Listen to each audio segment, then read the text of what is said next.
Finally তোমাদেরকে এখন আমি আমার রুম ট্যুরটা দিতে চলেছি। একদম চলে এসেছি কিন্তু সমুদ্রের ঠিক সামনে। জোর জোর সামনে দেখো, পায়ের আওয়াজেই ওরা ঢুকে পড়ছে। প্রচুর প্রচুর কাঁকড়া রয়েছে। এই দেখো এখানে আরেকটা রয়েছে।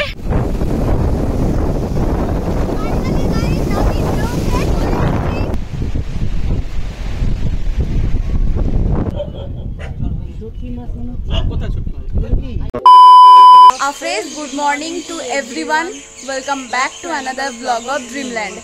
ঘড়িতে বাজছে 4:30 আর আমাদের ট্রেন রয়েছে কটার সময়? 4:36। ভদ্রেশ্বর থেকে যাব বালি, বালি থেকে আবার বালি হল্টে উঠে সেখান থেকে আমরা যাব শিয়ালদাহ। তো চলো শিয়ালদা গিয়ে আবার তোমাদের সাথে দেখা হচ্ছে। এখানে রয়েছে আমাদের ব্যাগ, একদিনের জন্য যাচ্ছি তাতেও কিন্তু এত ভারী। আর এখানে রয়েছে আমাদের জলের বোতল নিয়েছি। আর এই রয়েছে ম্যাডাম, আর এই রয়েছি আমি। তো চলো ফাইনালি গাইজ আমরা এখন চলে এসেছি শিয়ালদা স্টেশনে। আর এখন আমরা শিয়ালদা মেইন থেকে যাব শিয়ালদা সাউথ ডিভিশনে।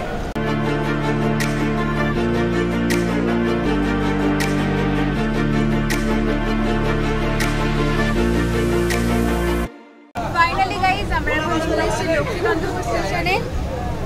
এই যে ট্রেন দাঁড়িয়ে রয়েছে আর বাইরে বৃষ্টি পড়ছে, তার জন্য কাজ বন্ধ করে দিয়েছি। ট্রেন এখন এখানে 15 মিনিট দাঁড়াবে আর আমরা সিট থেকে নামলেই জায়গা চলে যাবে, তার জন্য নামছি না। তো একদম তোমাদের সাথে নামখানা গিয়ে আবার কথা হচ্ছে।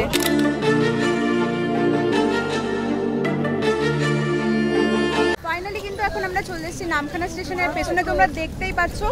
আর এই সামনে কিন্তু অনেক টোটো স্ট্যান্ড রয়েছে, বাট এখান থেকে আমরা টোটো ধরবো না, কারণ কি প্রচুর টাকা নেবে। মানে টোটো স্ট্যান্ডে অনেক টোটো রয়েছে কিন্তু এখান থেকে টোটো ধরবো না, কারণ কি প্রচুর টাকা চার্জ করবে। তো এখান থেকে আমরা 5 মিনিট হেঁটে যাব। বাইরে auto stand plus bus stand রয়েছে, তো সেখানেই যাব। ফাইনালি কিন্তু আমরা চলে এসেছি দীঘা নয়, পুরী নয়, সব থেকে গরিবের সমুদ্র সৈকত বকখালি। তো প্রথমে এখন আমরা চলে এসেছি হোটেল মেঘালয়ে। তো এখানে আগে আমরা রুম দেখবো, যেহেতু আমাদের রুম বুক নেই। তো দাদা একটু বলে দাও তো, নন এসি মানে কত প্রাইস থেকে স্টার্ট হচ্ছে? অক্সিজেনে 300 থেকে স্টার্টিং আছে। আর এখন 300। আর এসি 700 থেকে। তো চলুন রুমগুলো দেখে নিই। 2000 years later. তো ফাইনালি তোমাদেরকে এখন আমি আমার রুম ট্যুরটা দিতে চলেছি। সামনেই দেখতে পাচ্ছ কিন্তু এখানে একটা বড় টিভি রয়েছে, আর এদিকে কিন্তু নিট অ্যান্ড ক্লিন একটা টয়লেট রয়েছে। আর এখানে রয়েছে মিরর। আর এই হলো বেড, এটা কিন্তু আরামসে 3 জন শোয়া যাবে, গদি নয়। এখানে একটা ব্ল্যাঙ্কেট দিয়েছে, 3টে বালিশ দিয়েছে। এখানে চেয়ার রয়েছে, টেবিল রয়েছে, একটা চেয়ার রয়েছে। আর এখানে রয়েছে ব্যালকনি, আর এই রয়েছে ব্যালকনি। হ্যাঁ, এখানে একটা বসার চেয়ার রয়েছে। আর এখান দিয়ে কিন্তু দাদারা যেটা বললো, মাত্র 3 থেকে 4 মিনিট লাগবে সমুদ্র সৈকতে যেতে। আর পুরো আমাদের রুমটার প্রাইস নিয়েছে 500 টাকা। চলে এসছে কিন্তু বিচের ঠিক সামনে, দেখতে পাচ্ছ বিচ। আর এখানে কিন্তু দুপাশে অজস্র দোকান রয়েছে। এখানে তোমরা বিভিন্ন ঘর সাজানোর জিনিস থেকে শুরু করে সানগ্লাস, টুপি, খেলার বল, সমুদ্রের সব কিছু পেয়ে যাবে। আর এই হচ্ছে আমরা। প্রচুর রোদ গাইজ, আর গরমটাও যথেষ্ট পড়েছে। তো চলো বিচে গিয়ে আবার তোমাদের সাথে দেখা হচ্ছে। একদম চলে এসছে কিন্তু বিচের ঠিক সামনে, আর চারিদিকে দেখতে পাচ্ছ সাদা বালি। আর এখানে কিন্তু সমস্ত দোকানগুলো রয়েছে, যেটা সন্ধ্যেবেলা ওপেন হবে। আর এখানে কিন্তু চারিদিকে ডাব দেখতে পাচ্ছি। জল কিন্তু এখনো অনেক দূরে, যথেষ্ট হাঁটতে হবে। মাঝখান দিয়ে ছোট নদী বয়ে গেছে। হ্যাঁ, এটা হেঁটে পেরিয়ে দেন আমরা যাব মানে মেন সমুদ্রে আর কি। সমুদ্রের জলটা এসে এখানে আটকে গেছে, তারপর বালির পর আর যেতে পারেনি। এখানে কিন্তু একটা ফুচকার দোকান দেখতে পাচ্ছি, আইসক্রিমও রয়েছে। এদিকে তোমরা দেখতে পাচ্ছ প্রচুর কাঁকড়ার ঘর, মানে এই মাটির ফোঁকরেই ওরা থাকে আর কি। আর এখানেই এই জলটা, এই জলটা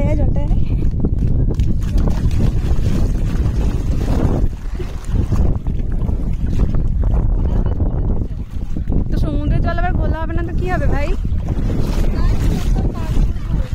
চল সমুদ্র পার। চারি চারিদিকটা দেখো, জাস্ট সুন্দর লাগছে। আর ওয়েদারটা তো আজকে ওয়াও। না তো ভয় কিছু নাই, সমুদ্রের আওয়াজ চারিদিকে যতটা দেখতে পাচ্ছি, কিন্তু শুধু বালি আর বালি। সমুদ্রে যেতে কিন্তু আমাদের অনেকটা সময় লাগবে। আর দেখো এখানেই জলটা কিন্তু একদম হাঁটুর ওপরে উঠে গেছে। জাস্ট চারিদিকে খালি দেখো কত লোক। আর আজকে আমরা এসেছি উইকডেজে, কিন্তু উইকডেজেও যথেষ্ট ভিড় রয়েছে। বাপরে গাইস, কি জোরে হাওয়া দিচ্ছে দেখো। ইচ্ছি এটাকার গো। যাই হোক, আমরা ছোট সমুদ্র পার করে ফেলেছি। এবার আমরা যাচ্ছি সব থেকে মানে মেন সমুদ্রে আর কি।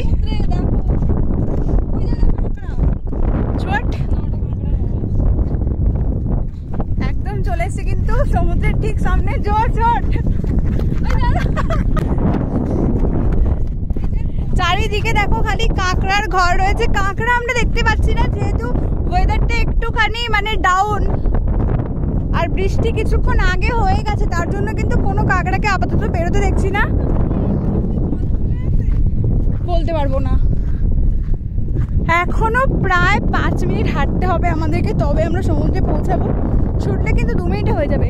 তাড়াতাড়ি আয়, তাড়াতাড়ি আয়, তাড়াতাড়ি আয়। জোর জোর।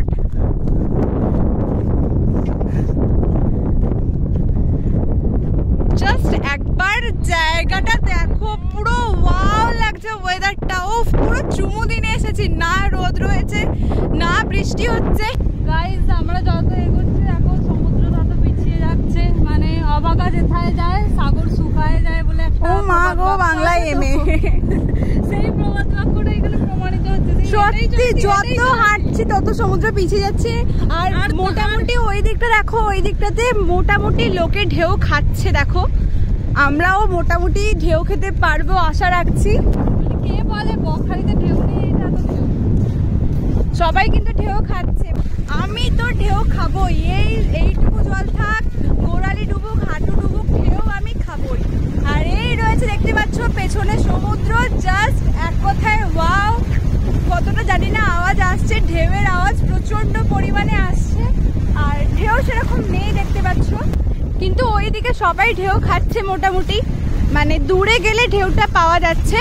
তো চলো আমরা হাঁটি, দেখা যাক কতটা কাছে গেলে ভালো করে ঢেউটা খেতে পারবো।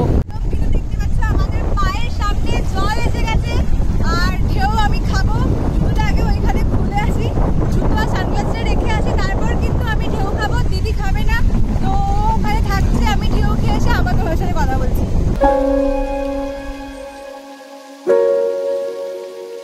You say I make you nervous, a tragedy, a more beautiful disaster, a reckoning. You wonder how I got this way. You think I'm someone to be saved.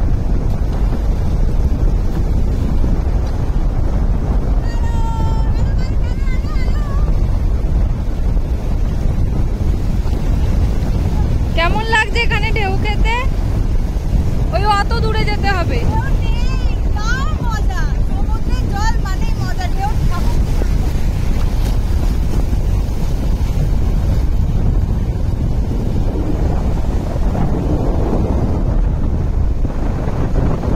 2 hours later.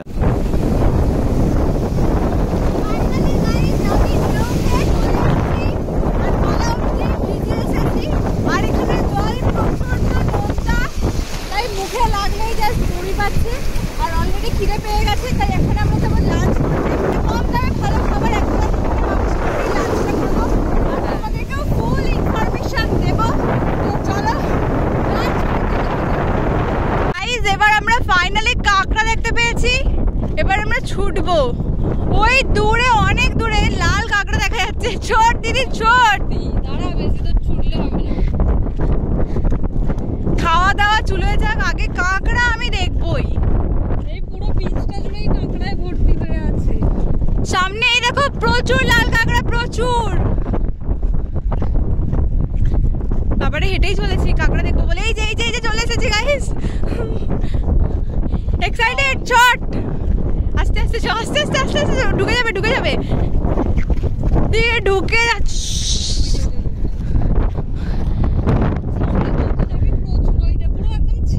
সামনে দেখতে পাচ্ছ গাইস আস্তে আস্তে ঢুকে যাচ্ছে কাঁকড়াটা। ভাই ঢুকিস না, তোকে ক্যাপচার করবো।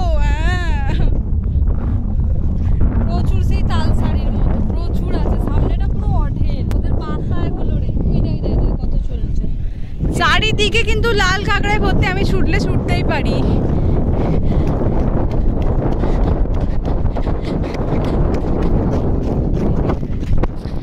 এই দেখো গাইজ, সামনে দেখো, পায়ের আওয়াজেই ওরা ঢুকে পড়ছে। প্রচুর প্রচুর কাঁকড়া রয়েছে। এই দেখো এখানে আরেকটা রয়েছে, সামনে দেখো কতগুলো কাঁকড়া। প্রচুর ছুটে ফাইনালি ক্যাপচার করতে পেরেছি। ওখানে দেখো রয়েছে, এখানে রয়েছে, ওটা গেলেও ঢুকে যাবে রে, ঢুকে গেছে। সামনে দেখো পুরোপুরি লাল কাঁকড়াতে ছেয়ে আছে। জানি না ক্যামেরায় কতটা দেখা যাচ্ছে, বাট সামনে থেকে জাস্ট অসাধারণ লাগছে। আর এই মাত্র কিন্তু আমরা চান করে এসেছি, এবার আমরা যাবো লাঞ্চ করতে। কাঁকড়া দেখো সার্থক হয়েছে। ওই দেখো দিদিও ছুটছে, কাঁকড়াগুলো কেমন গর্তের মধ্যে ঢুকে যাচ্ছে, যেমনটা আমরা দীঘা থেকে তাল শাড়িতে দেখেছিলাম ঠিক তেমনটাই। আর এদিকে কিন্তু পুরোটাই কাঁকড়াতে, লাল কাঁকড়াতে ভর্তি। তো চলো খেয়ে আসি, আবার বিকালে যদি দেখা যায় তো বিকালে আবার তোমাদেরকে দেখাবো। ফাইনালি কিন্তু আমাদের ঢেউ খাওয়া আর কাঁকড়া দেখা কমপ্লিট হয়েছে। এবার আমরা যাবো লাঞ্চ করতে। আর মুখের অবস্থা দেখো, মানে কি যাচ্ছে তাই হয়ে গেছে, চুলটাও একদম নষ্ট হয়ে গেছে। তো খেয়ে দিয়ে নি, কি কি খাচ্ছি, কেমন কি প্রাইস রয়েছে, সবটা তোমার সাথে শেয়ার করবো। তো চলো যাওয়া যাক। A few moments later. এখন আমরা চলে এসেছি কৃষ্ণকলি হোটেল অ্যান্ড রেস্টুরেন্টে খেতে। আর এখানে তোমাদেরকে একবার চাটগুলো দেখিয়ে দিই। এখানে আমরা নিয়েছি 2 প্লেট মাটন থালি। থালিতে রয়েছে 1 পিস আলু, 1 পিস মাটন আর গ্রেভি। এটার প্রাইস পড়েছে 90 টাকা করে। ফাইনালি লাঞ্চ কমপ্লিট করে নিয়েছি। এবার আমরা যাচ্ছি রুমে গিয়ে ফ্রেশ হবো, চান করব, তারপর একটু রেস্ট নিয়ে আবার বিকালে বেরোবো। আর একটা স্প্রাইটও কিনে নিয়েছি, যেহেতু মাটন থালি খেয়েছি। মানে রান্নাটা সত্যি প্রচণ্ড ভালো হয়েছিল। আর একটু ঝাল লাগছিল, আমার তো ভালো লেগেছে, ও ঝাল খায় না, তাই ওর একটু ঝাল লেগেছে। তো চলো চেঞ্জ করে নিয়ে বিকালে আবার তোমার সাথে দেখা হচ্ছে।